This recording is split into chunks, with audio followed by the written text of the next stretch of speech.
Have you ever woken up one morning and felt that the world around you seemed just a little different? Not because the sun rose any later or the birds stopped singing, but because something deep inside of you noticed a shift, a change in how life feels as the years pass. Maybe your energy doesn't last quite as long as it once did. Maybe the phone rings a little less often.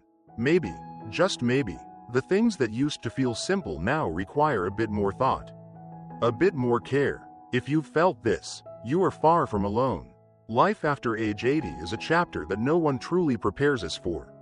We spend much of our lives working hard, raising families, building relationships, learning, adapting, and growing. And then, one day, we realize we have entered a new season, one that comes with both wisdom and new challenges.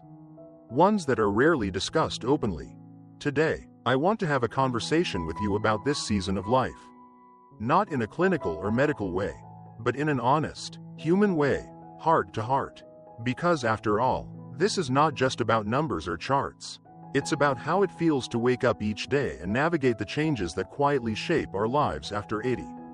In this video, we'll explore 5 harsh realities of life after age 80, realities that every senior should understand.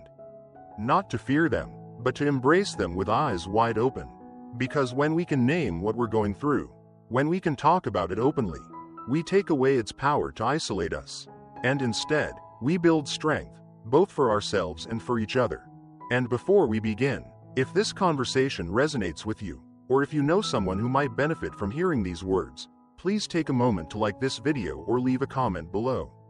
Your voice, your experience, can light the way for someone else in our community of vibrant elders. And if you haven't subscribed yet, I invite you to do so. This is a space where we celebrate wisdom, share insights, and support one another. Now, let's begin. One of the first realities that often takes people by surprise is how dramatically your social world can shrink after 80. It happens so gradually, so quietly, that you might not even realize it until one day you look around and notice how different things feel. In earlier years, there was a natural rhythm to life. Invitations came regularly, friends dropped by for a visit, family members called to chat about their day. There were gatherings, holidays, and casual meetups that kept your calendar feeling full and your heart connected. But as time passes, that rhythm begins to change. Friends move away, grow ill, or sometimes pass on. Family members, caught in the busy flow of their own lives, may not visit as often as they once did. The phone calls become less frequent. The invitations trickle to a stop. And before you know it, you find yourself spending more time in silence than in conversation. This isn't about bitterness or resentment. It's about honesty. Even the most independent, self-sufficient person feels the weight of this change. It is not about needing constant company or craving attention. It is about recognizing that human connection is a fundamental part of well-being. No matter your age, what can be particularly challenging is the subtle way this shift impacts your sense of self. You might begin reminiscing more, not just out of nostalgia, but as a way of keeping loved ones close in your heart. You find comfort in revisiting old photos, telling cherished stories, or listening to songs that bring the past alive. And here's something important to understand. There is nothing wrong with this. It is not a sign of weakness. It is not a flaw. It is a natural, human response to the ebb and flow of life. As the circle of connection narrows, the relationships that remain become all the more precious. That is why staying emotionally connected to yourself, to your story, to even one or two people, becomes more important than ever. When the crowd fades, the depth of just a few real connections carries more meaning than ever before. So nurture those connections. Call the friend you've been thinking about. Write a letter to a grandchild. Join a local group or an online community. Share your wisdom. Tell your stories. Because your voice matters, and your presence is a gift. As we continue this conversation, let's turn to another reality that often catches people off guard: how small health problems can suddenly become big ones. You may remember a time when a cold was just a cold, something you could shake off in a couple of days. A small bump or bruise would heal without a second thought. A stumble on the sidewalk might have left you with a laugh and a shrug. But after 80, things shift. A simple cold can linger for weeks. A bruise might take a month to fade. A minor fall could result in a trip to the hospital. followed by physical therapy or long recovery. It's not just that the body slows down, it's that its ability to recover becomes less predictable. The margin for error shrinks. A skipped meal, a missed glass of water, a restless night can throw your whole system off balance. And with this shift comes a new kind of awareness, one that requires greater attention and care. You may still feel strong in many ways, because you are, but your resilience no longer operates silently in the background. It needs your active participation. There is also a mental and emotional component to this change. If you have always been someone who prided yourself on toughness, independence, and vitality, this new reality can feel like a betrayal. It can be frustrating to watch your body respond in ways it never did before. But here's a truth that can empower you: awareness is strength. When you notice how your body responds, you can adjust, you can slow down without giving up, you can listen to what your body needs: more rest, more hydration, more gentleness. This is not a time to prove anything. It is a time to honor the strength you still have and to protect it with intention.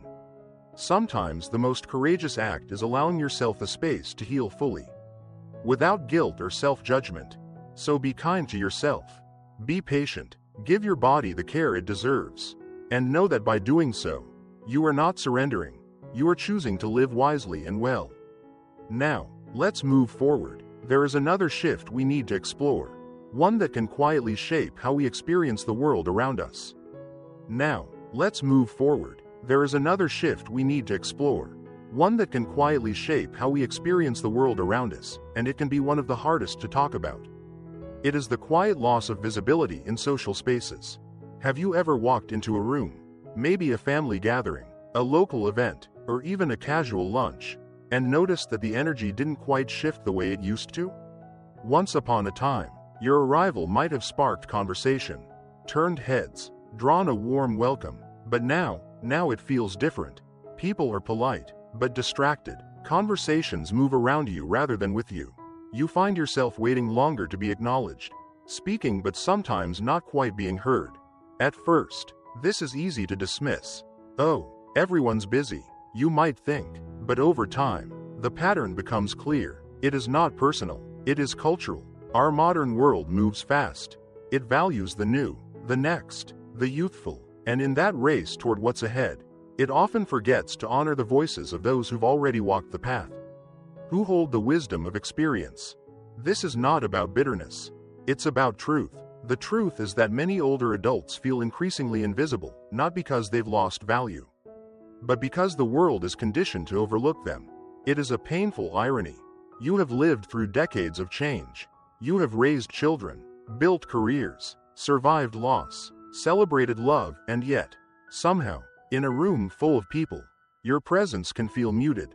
This can stir deep emotions: sadness, frustration, even grief. It's not easy to go from being the center of activity to feeling like a quiet observer in the background.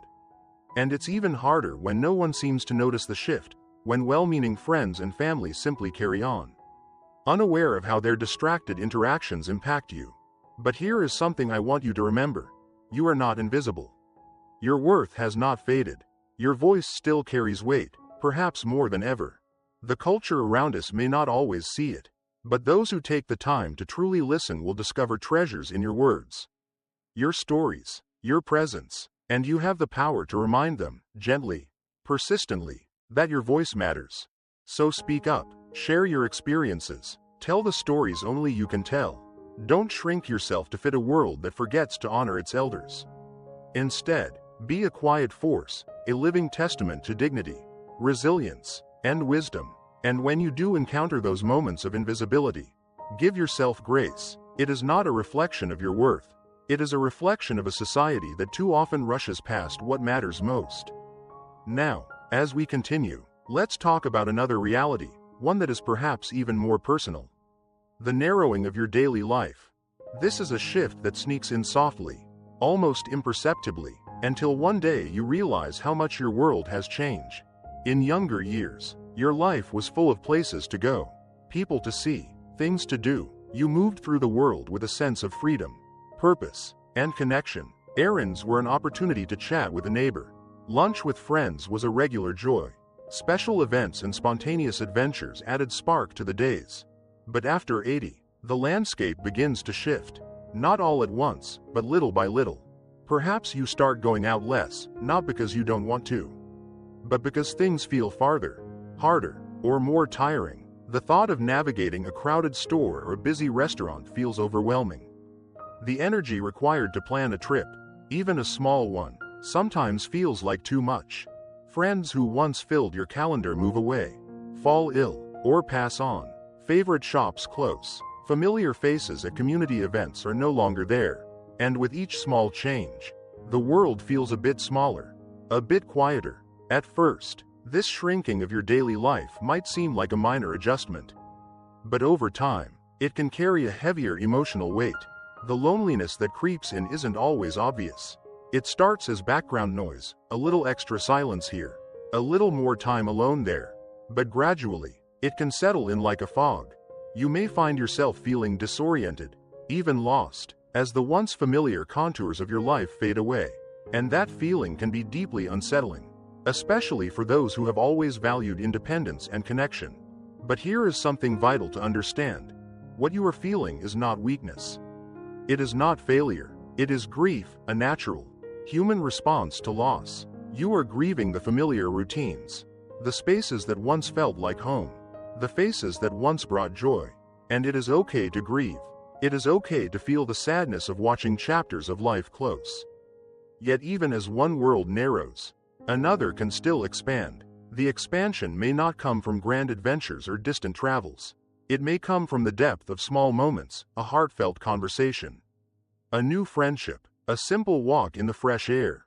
Meaning is not measured by the size of your world, but by the life within it. So look for opportunities to nourish that life. Call an old friend, even if they are far away. Join a book group or an online community. Write letters, tend to a garden, explore a new hobby, celebrate the small victories, the morning cup of coffee savored in peace, the bird that visits your window, the memory shared with a loved one. These moments may seem small, but they carry immense power. They remind you that life remains rich with possibility, even in its quieter seasons. And remember, you do not have to navigate this alone. Reach out, connect. Your story matters. Your presence matters. If this conversation resonates with you, I would love to hear your thoughts. Please take a moment to leave a comment below. Your voice is a vital part of our vibrant elders community. And if you haven't yet subscribed, I warmly invite you to do so. Together, we can create a space where wisdom is honored and every voice is heard. Now, let's continue. There is one more reality we need to explore, a shift that can test both our patience and our confidence in ways we might not expect. Now, let's continue. There is one more reality we need to explore, a shift that can test both our patience and our confidence in ways we might not expect. And that is the unpredictability of your own body. This one is especially personal, because your body is something you've trusted your entire life. It's carried you through every joy, every sorrow, every milestone. You've built a relationship with it over decades. You know what it's capable of, or at least, you used to. But after 80, the relationship changes. The body you once counted on starts sending mixed signals. One day, you wake up feeling clear-headed, steady on your feet, ready to embrace the day. The next, you might feel sluggish, your joints stiff, your balance off, and your energy drained for no apparent reason. And when that happens, it can feel deeply unsettling. It's not just the inconvenience of these physical shifts. It's the uncertainty. The unpredictability seeps into your confidence. You start to question whether you can trust your body the way you once did. You wonder, will I be steady enough today to go to the store? Or, will I have the energy to visit my friend this afternoon? Or, will my hands cooperate while I'm preparing a meal? This isn't about fear, it's about navigating the unknown. When you don't know how your body will feel from one moment to the next, it's natural to become more cautious. You might start declining invitations, adjusting plans, or avoiding activities that once brought you joy, not because you've lost interest, but because you're unsure whether your body will cooperate. And that hesitation? That's something few people talk about. But it's very real. It chips away at your sense of freedom. It can make you feel smaller, more fragile. It can make even the simplest decisions feel weightier. You might also feel a sense of betrayal. After all, your body has been your companion for so long. You've trusted it, you've counted on its strength and resilience. And when it no longer behaves the way it once did, it can feel deeply personal. But here's an important truth to remember. While your body may have become unpredictable, your response to it can become a new source of strength. Adaptability is key. Flexibility is your new ally. The more you learn to listen to your body, the more empowered you become. Instead of fighting the shifts, you learn to flow with them. Start by noticing patterns. Pay attention to what helps you feel stronger, steadier, more energized. Maybe it's ensuring you get enough rest. Maybe it's maintaining a regular routine. Maybe it's gentle stretching or hydration. Small adjustments can make a big difference. Give yourself grace on the days when your body feels off. There is no shame in needing to rest. There is no failure in adjusting your pace. In fact, honoring your body's needs is one of the most powerful acts of self-care you can practice. And don't hesitate to lean on your healthcare team. Speak openly with your doctor, not just when something goes wrong, but to understand how to stay a step ahead. Knowledge is power. The more you understand your body's changing rhythms, the more confidently you can navigate them. It's also important to keep perspective. Yes, your body may not be as consistent as it once was, but you, in all your awareness and experience, are still very much in charge. You bring decades of wisdom to this moment. You know how to adapt, how to persevere, how to embrace life's changes with courage. And perhaps most importantly, remind yourself that your value has never been defined by physical performance. You are so much more than your mobility, your balance, or your stamina. You are a living story, a tapestry of memories, love, resilience, and grace. That essence remains untouched by physical unpredictability. So move forward with compassion for yourself. Celebrate the days when you feel strong and steady, and on the days when you don't, give yourself the kindness you would offer a dear friend. Now, as we reflect on these 5 realities, the shrinking social world, the way small health problems grow larger, the loss of visibility, the narrowing of daily life, and the unpredictability of your body, I want to share one more message with you. Acknowledging these shifts isn't about giving in to decline. It's about embracing life with eyes wide open. It's about living fully, wisely, and freely, even in the face of change. There is great strength in seeing things as they are, rather than as we wish they were. When we name our experiences, we take away their power to isolate us. We create space for connection, understanding, and resilience. And you are never alone in this journey. Many others walk this path alongside you, facing similar challenges, asking similar questions, seeking similar comfort. Together, we can create a community where wisdom is honored and every voice matters. So I would love to hear from you. What spoke to you the most today? Have you noticed any of these realities in your own life, or perhaps in someone close to you? Please take a moment to share your thoughts in the comments below. Your story, your perspective, could be the encouragement someone else needs today. And if this conversation brought you comfort or clarity, I invite you to like this video and subscribe to the Vibrant Elders channel. Your presence here matters. Your voice matters. Together, we can continue building a space where every chapter of life is celebrated. Most of all, I want to leave you with this thought. Aging does not mean losing value. It means gaining depth. You carry within you the strength of a lifetime. And even as life shifts, there is still so much beauty, connection, and purpose ahead. Keep moving forward with grace. Keep sharing your light, and keep living your best life at every age. Thank you for being here with me today. I look forward to reading your stories and continuing this journey together. Until next time, take good care of yourself, and remember, you are never alone.